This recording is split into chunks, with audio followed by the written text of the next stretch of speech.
So why would they go back for more gain-of-function money in 2021? Because they knew Fauci liked it. Fauci keeps on defending it. And all of this is at odds with Fauci's testimony, where he was kept on saying that there was no gain-of-function research. Of course there was.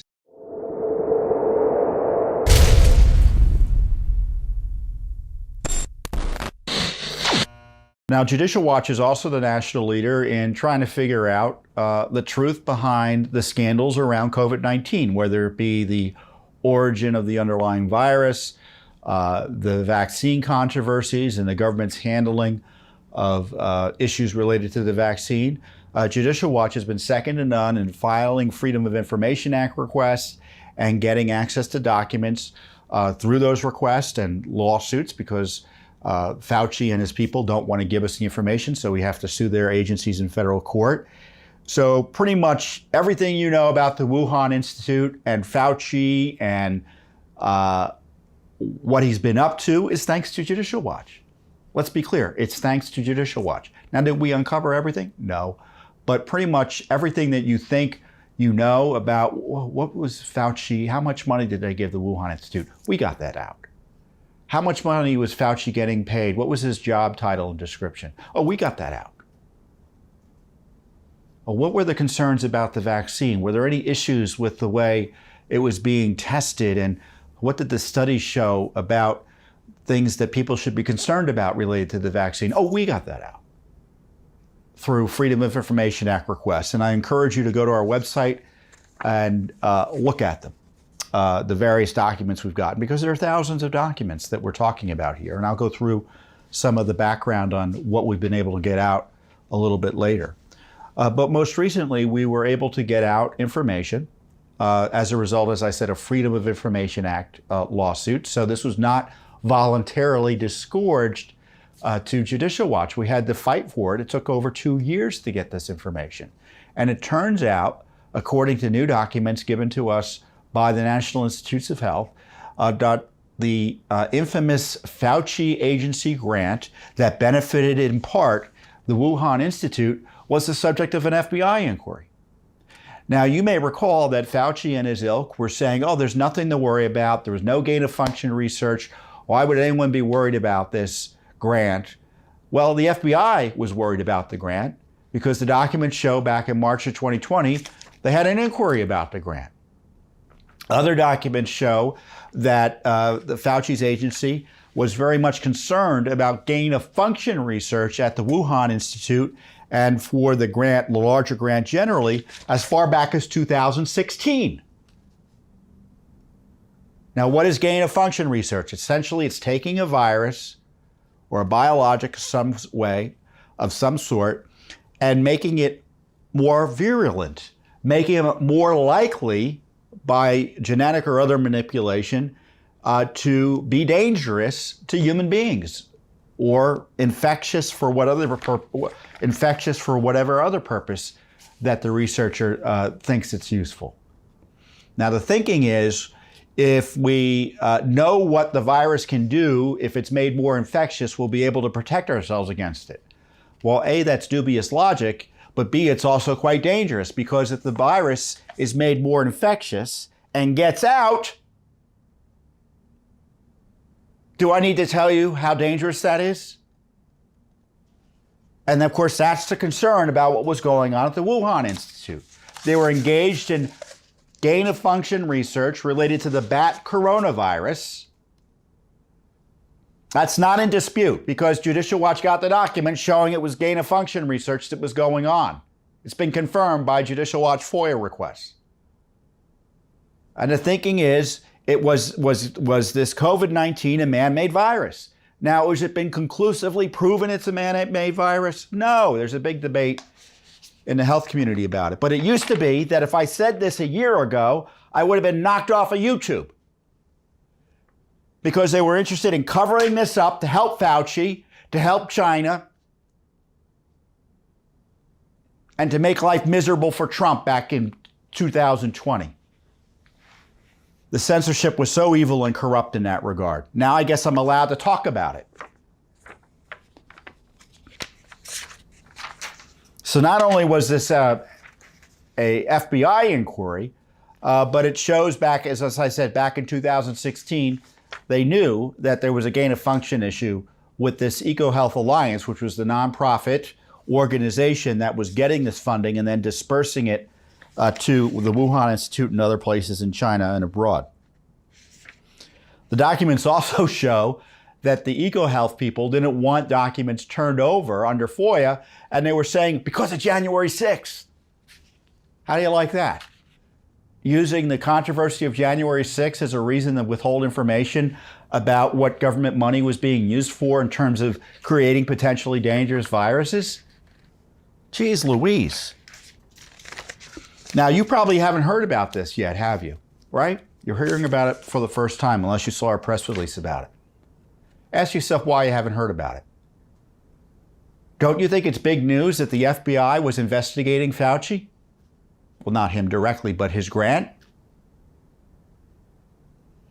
What's the status of that investigation? We don't know. Don't you think the media should be telling you about that if it were honest? Obviously, it's not. This is why Judicial Watch's work is so essential, because we give you information the media purposely withholds from you about what your government's up to. We are the citizen watchdog par none.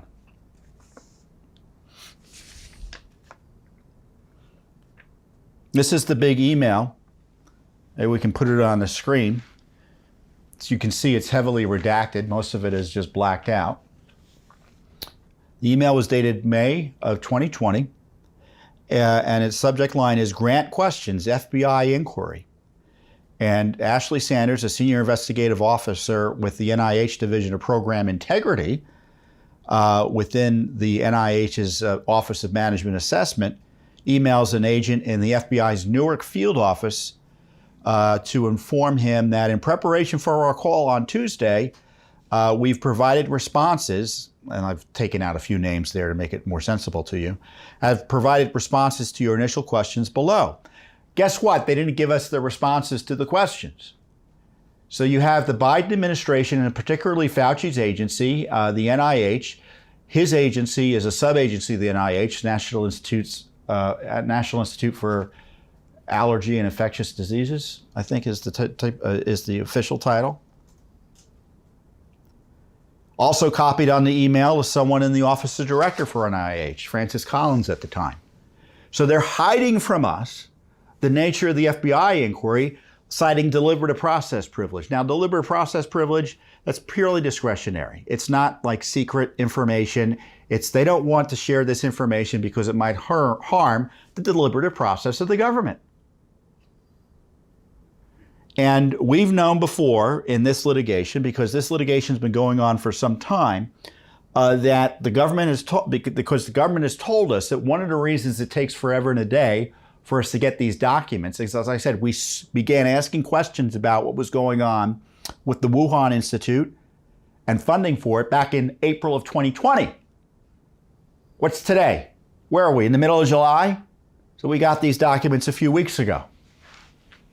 2 years and a federal lawsuit. And one of the reasons they're telling us they can only give us the documents in dribs and drabs and still heavily redacted is because Fauci and his people have to personally review them. So yes, Fauci's responsible in part, I don't know for delaying this particular batch, but for delaying key documents about what his agency was up to in China. Documents that Judicial Watch has uncovered that have blown out of the water all of his dishonesty about what was going on.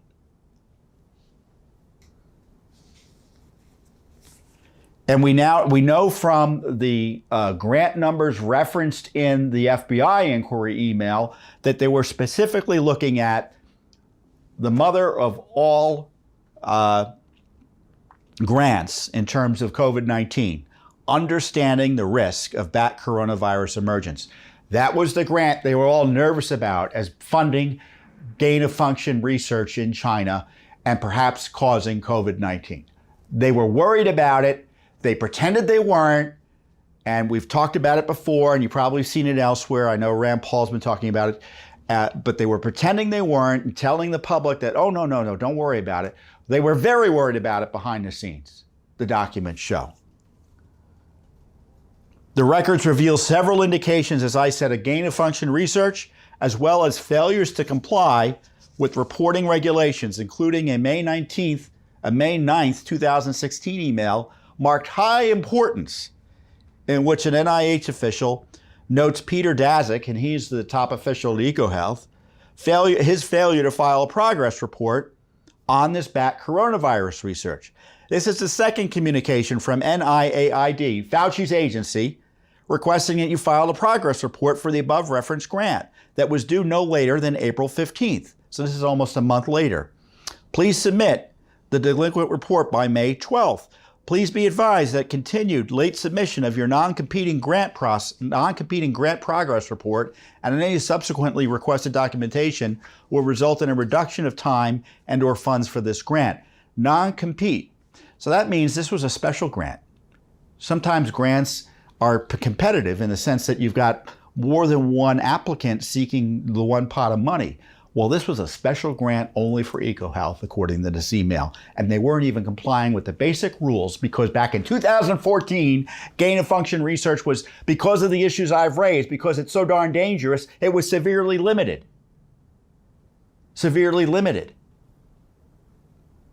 And here it became obvious that they had concerns about it. So this email gets sent saying, you're not giving us a progress report on this grant. And they also send us someone else's email who's attached to this email. So you get all these email chains. And another NIAID official says, hey, look, they have proposed work for the next years of the award that may be subject to the gain-of-function funding pause. So they're not getting reports on what they're up to, and their guy warns their colleague, Fauci's guy warns another Fauci person, hey, they're going to be getting into gain-of-function, it looks like.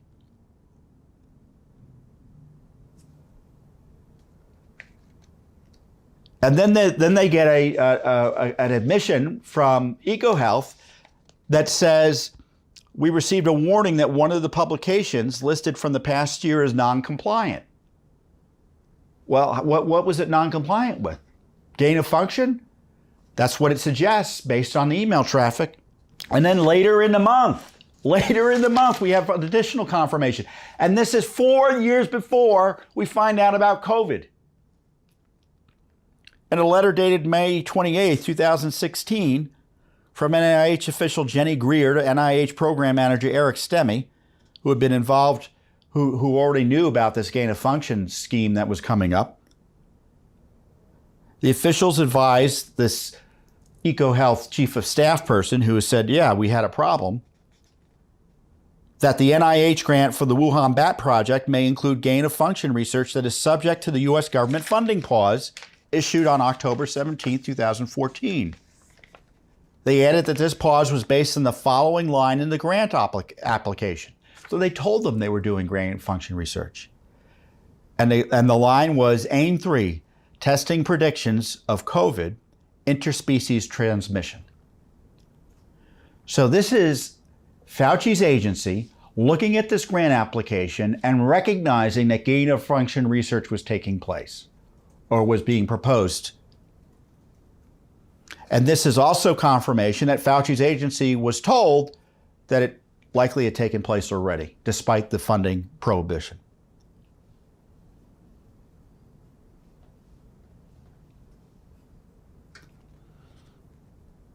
June 2016, the Daszak Award, the EcoHealth Award, may have GOF, gain of function.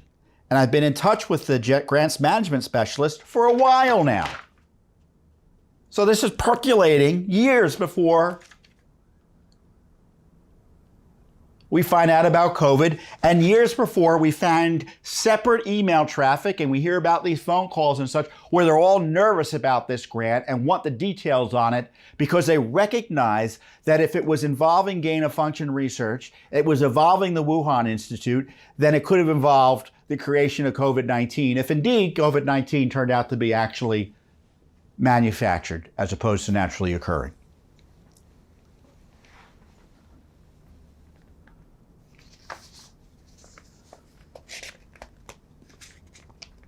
And it wasn't just the Wuhan Institute that was getting money from this grant. This is the dirty little secret.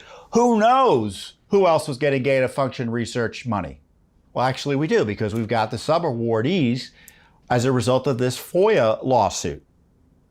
The Wuhan Institute of Virology in China, the Institute of Pathogen Biology in China, a Duke NUS in Singapore, a clinic in Burma,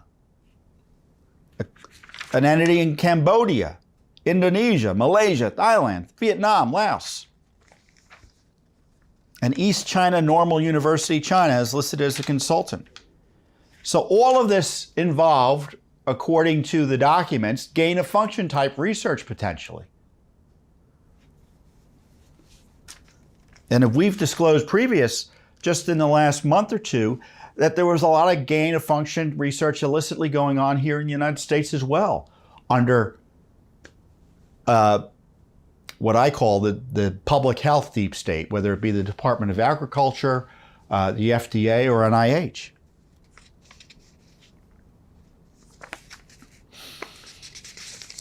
And so, incredibly, despite all the controversy about gain-of-function research, the documents show that in August of 2021, which is what, a year and a half, well over a year and a half after all this controversy emerges, DASEC goes back and asks for gain-of-function money again. It's not clear what money he got, but certainly there was money that we know was budgeted for China that had already gone out, because documents show at least, for instance, $66,000 of the award was budgeted for China specifically between the year 2014 and 2019.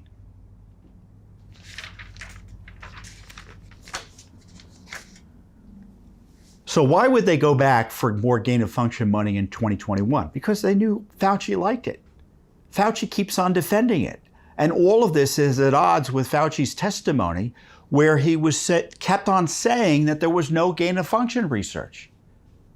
Of course there was. First of all, we know he saw the grant application because he's copied on the email. I think he responded to it, detailing gain-of-function research. And we know his people in the agency knew that gain-of-function research was going on.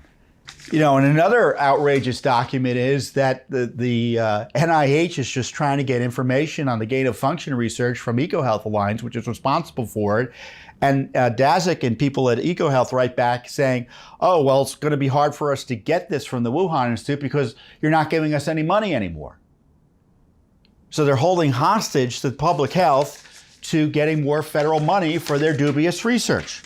And one of the reasons we weren't able to get some of these documents is because, at least in a timely way, the document suggests, is because the EcoHealth Alliance was throwing up all these objections. DASEC writes, because he wanted the NIH wanted biosafety reports from the Wuhan Institute, given the intense geopolitical pressure around the accusations that the Wuhan Institute of Virology intentionally or accidentally released SARS-CoV-2, something which the WHO mission deemed extremely unlikely. And what's interesting, of course, is DASEC doesn't say that, oh, by the way, when you hear expert opinions that it was unlikely that it was engineered, I was involved in coming up with some of those expert opinions, even though he had the conflict.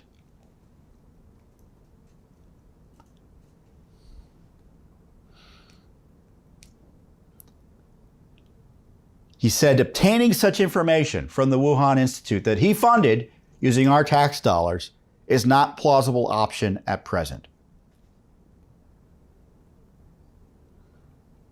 This is in January 2021.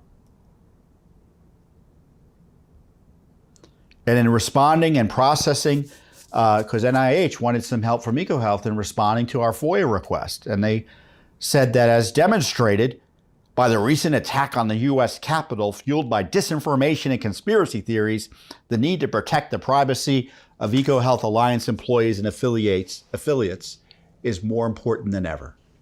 So here you have the slow rolling of documents using January 6th as an excuse. Outrageous. And they still, in April, hadn't provided all the information they needed according to the documents. So this is pretty incredible stuff. And I just gave you, frankly, a taste of it because we have 1,651 pages. I can't go through it all here. Our press release says it is 8 pages. Initially, it was double that. So there's a lot more in the documents, and I encourage you, dear listener, dear viewer, to go on our website and look at the documents and see what else is there, and share the wealth and share the information. Do crowdsourcing analysis of the documents Judicial Watch has uncovered.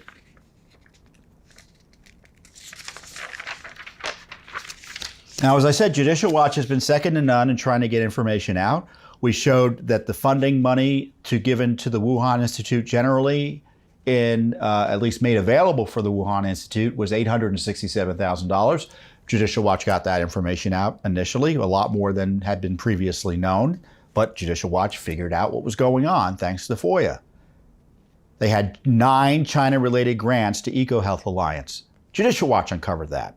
And in this batch of records that talked about the grants, they included an email from a top official at the Wuhan Institute asking for help finding disinfectants for decontamination of the suits they use to deal with the biologics and indoor surfaces. They didn't know how to keep the place clean.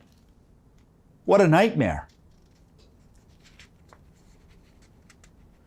HHS records included an urgent for Dr. Fauci email chain citing ties between the Wuhan lab and the taxpayer-funded EcoHealth Alliance. The government emails also reported that the foundation of U.S. billionaire Bill Gates worked closely with the Chinese government to pave the way for Chinese-produced medications to be sold outside China and, quote, help raise China's voice of governance by placing representatives from China on important international councils as a high-level commitment from China.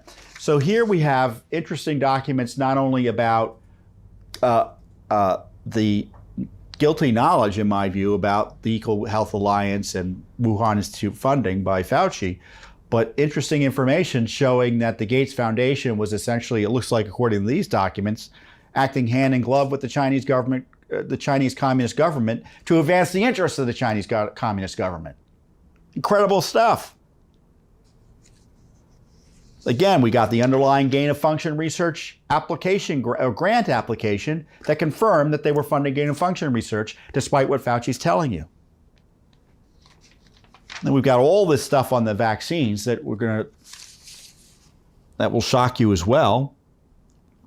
That raise questions about how its safety was verified and validated by the companies promoting them. I encourage you to go to our website and read about that. So as I point out, no one's doing more than Judicial Watch to get information about this. Now, I don't know what the FBI is doing to get back to the beginning. Again, the headline is the FBI had been, at least at one point, investigating the infamous Wuhan grant by Fauci's agency. Is the FBI still doing it? Well, they ought to be. Because if they weren't supposed to be using this money for gain-of-function research. It turns out they were. And in my view, that's evidence of fraud. Who knew what and when about this fraud? And when you look at the testimony of Fauci, to me, at least, he's being dishonest. That ought to be under investigation. As I say, this incredible disclosure of an FBI inquiry shows that Fauci and others involved in this scandal were being dishonest and dismissing the seriousness of questions about their cover-up of their funding of dangerous gain-of-function research in China.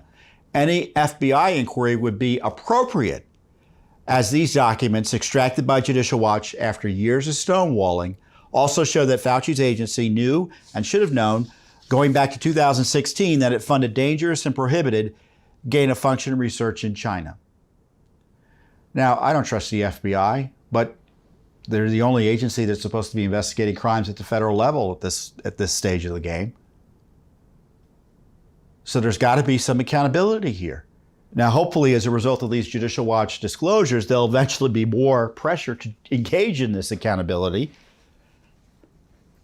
So I encourage you, when you're calling your members of Congress and communicating with them, say, are you following what Judicial Watch is doing on Fauci and company? And if they're not, they should be. Because if they had their druthers, they'd do this funding again. They'd do this research again. Now, because I mentioned COVID-19, and despite the fact I quoted documents, government documents, what happens is if you're watching this on YouTube or on Facebook or a lot of the other big social media platforms, it is likely there is a label that is vandalizing this video that suggests that to get the real truth on COVID, click here.